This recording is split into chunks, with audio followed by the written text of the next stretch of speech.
Presently also the Associate Dean for Law. I've got my colleague Adrian Jakarta, who's the Associate Dean Research, and I'm sure most of you know him anyway. And I've got my lovely colleague right in the back, Holly Johnson, who is our operations coordinator. Because of her only everything is functioning, She does everything in the background, So, practice, study, they hear presentations, they can do research here. And I'll show you some of the functionalities of what we have got here. So, and it's the state of the art, latest technology we have got over here. Or not guilty, not the judge. In a criminal trial, so it could be any case, murder, theft. The jury will decide after hearing the evidence, guilty or not guilty. And if they say guilty, that's the end of it. If they person concerned, automatically. And the cameras over there will do that, will do the moving. So you can see the cameras, as I talk and move, the cameras will keep turning and picking me up. Okay, and the whole thing can be completely recorded, video, voice. We can completely record it and then replay and see what. So when the judges speak, those cameras will zoom in from there. When the jury wants to speak something from here, those cameras will pick you up from there. When the witness speaks from here, those cameras will turn and pick you up from here. And when the lawyers speak, those cameras will zoom in back there. So pretty much, depending upon who's speaking, where, when and how, the cameras will zoom in accordingly and then start speaking. Now because I've set the setting to an appeal mode, in an appeal, there are no witnesses. And this is a witness place.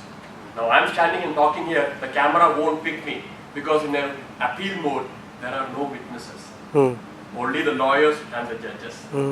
Okay, so if I go and change the screen back to a full trial mode, then all cameras will come alive accordingly. So I'll just show you something which is just, and I go into see the screens, all the cameras will come simultaneously on now. So psychology students, criminology students, business students come and do research here. How does a witness do? What does a jury do? Lawyers, how do they change their tone? We can do all of those. All right, and we can also do things like video conferencing. So if you go to a full-fledged video conferencing, all I do is a touch button. You can see the screens will all change now. And now what will happen is the middle screen is what is happening over here. The other two screens is what is happening wherever the video conferencing is taking place. All right. So it all comes alive.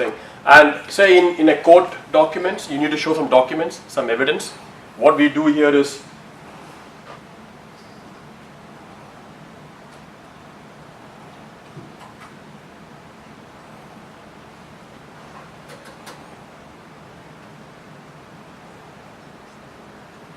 okay. Now we have got cameras over here. If you put the documents here, it will come on the screens wherever you want. First, the judges can see. All right. So that is controlled by these cameras which comes on based on what we want to do. Is that clear? So yeah, it's quite state of the art. You can do a complete thing, and the judges can go behind like normal court and do.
have exceptional reputation for teaching.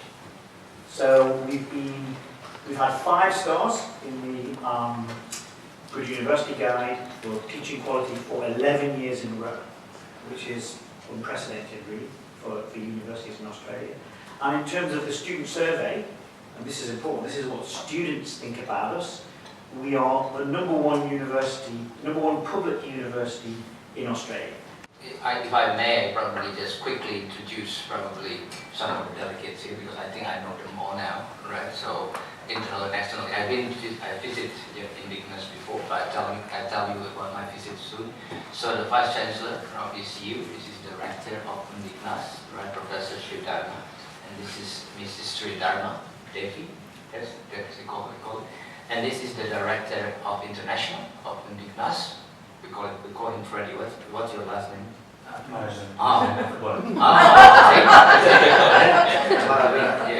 So we just call him Freddie. And this is Uni, right, Director of Academic from UNDIKNAS. The 12 students there, right, and then we basically got over there Krishna, who just to Hadrian, based on the time frame. So this one is our experience program. I'm proposing longer term program between UNDIKNAS and Edith Cowan, because we have a international program in which students doing their bachelor degree in business, and we hope they can spend a semester abroad. Probably in Australia this program is called semester abroad program, and we hope students can spend a semester or maybe 2. Let's start with 1 semester in Australia. So hopefully at Edith Cowan University. Only 1 semester. Only 1 semester. I'd say sorry Rector and sorry VC, but Freddie is right. It does sound to me like twice as much time doing that program is the way to start. So at least a year or 2, Freddie, I'm sure you're right there. All the other parts of what's being discussed, none of those are hard things to do. And I think ECU has experience in managing things like joint master's degrees, so a 1+1 program is very easy. If students would like to come and do 2 years as undergrads, there's no reason why they couldn't come and do the final year of undergraduate studies and then go into the first year of a 1+1 master's degree. We were discussing just earlier that for students who are doing master's level studies, maybe there is a pathway there into the ECU PhD. There's some recognition of those units in the master's program into a structured PhD program. So, you know, there are many things that are being discussed there.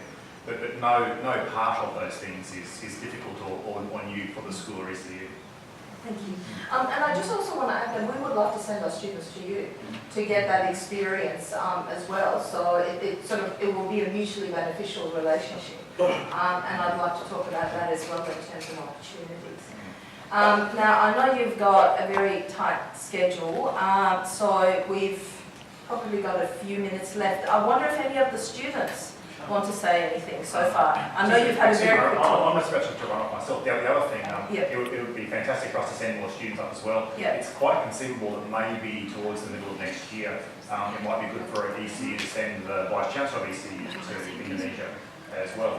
Yes. To get a It's very hard to get people from Perth to visit Bali. Yeah. There was once upon a time where ECU as a university was extremely prominent in Indonesia, and there's no reason why that shouldn't be the case in the future. Absolutely. Can I ask a question what's related to that? I mean, if we're going to get into the big PhD area, I don't know whether this happens if there's an area in your university, but it seems to me a really good PhD title would be the effect of Australian tourism on Bali. So sustainable tourism would be a good area to do kind of mutual research, because we're one of the biggest sources of tourists, and it would be really interesting to work on. And tourism is an area of research for us, so we have a lot of expertise. Yes, and the interesting about tourism is that UNDIKNAS will have new faculty of tourism. Soon, right? So they actually built this faculty and started to recruit staff, right? So that would be an area that obviously can be pushing for.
Smart Lab that I mentioned before, Yes. we opened these rooms at the beginning of this year. Currently, most of the time they have full classes except for Fridays, which is a perfect opportunity for us to get in there. Just to give you a bit of an overview, this setting while we're in here, this is set up like a boardroom, so students can basically get a bit of an experience on what it's like to be in a boardroom. They can run meetings in here as well for their assignments and their classes. So that's sort of the reason that we have this here. Take a seat wherever you like.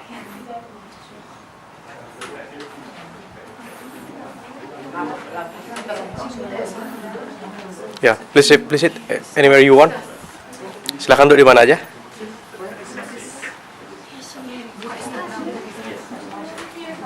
If you'd like to take a seat while you listen to me talk, you're more than welcome, or you can stand, that's fine. So is that it's meant to be a really collaborative and technological sort of space. When students are working now, especially for areas such as marketing and social media, it's really important that they're collaborating with each other because there's so much scope. You could be looking at Facebook, you could be looking at Twitter, YouTube and the news websites. So the way that the room is set up, I'll use this one as an example. The way the room is set up is the computer screen they can look out on the main TV at the front of the desk, so then they can all be across the same information.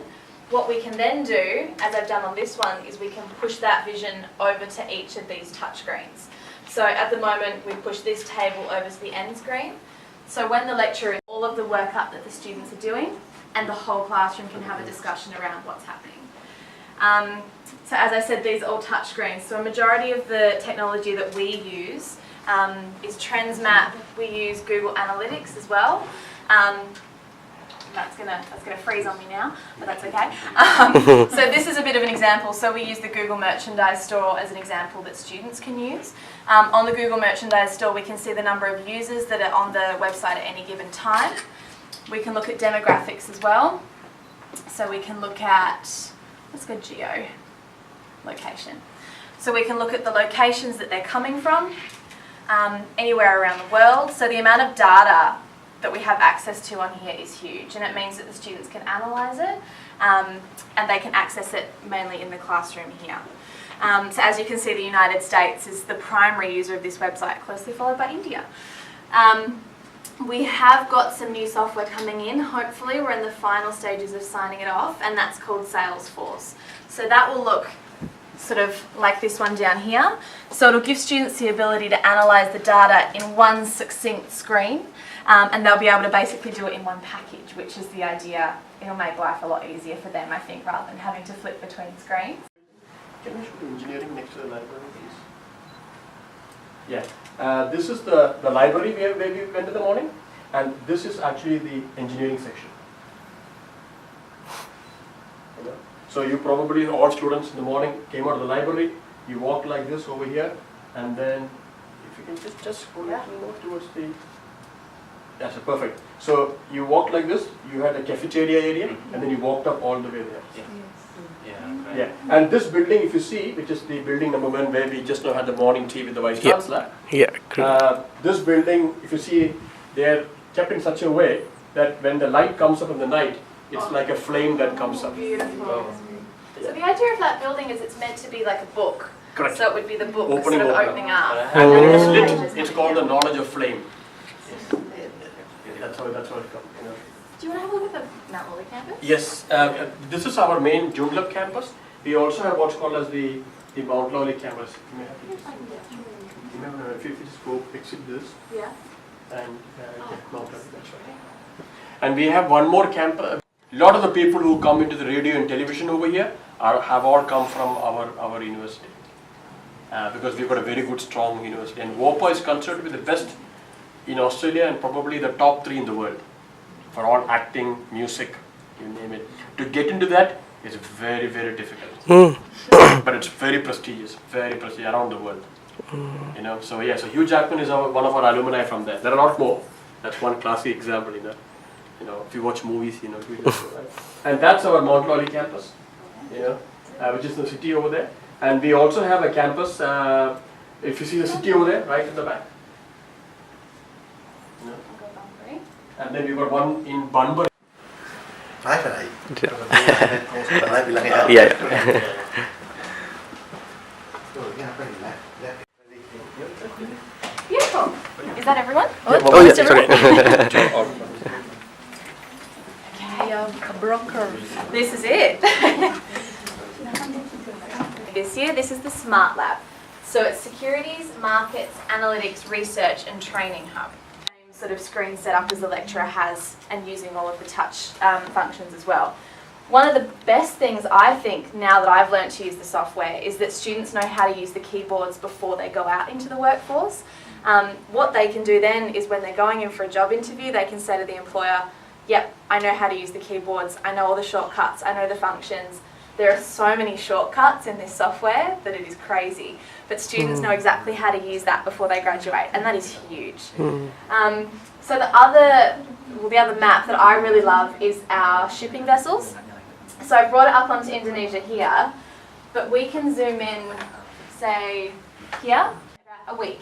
So just the amount of information that we can access and that our students can access is amazing. For things like supply chain management and project management, things like the shipping tracking is really important and they can see exactly where they're going. I like to joke, my parents are on a cruise at the moment and I can track exactly where they are at any given.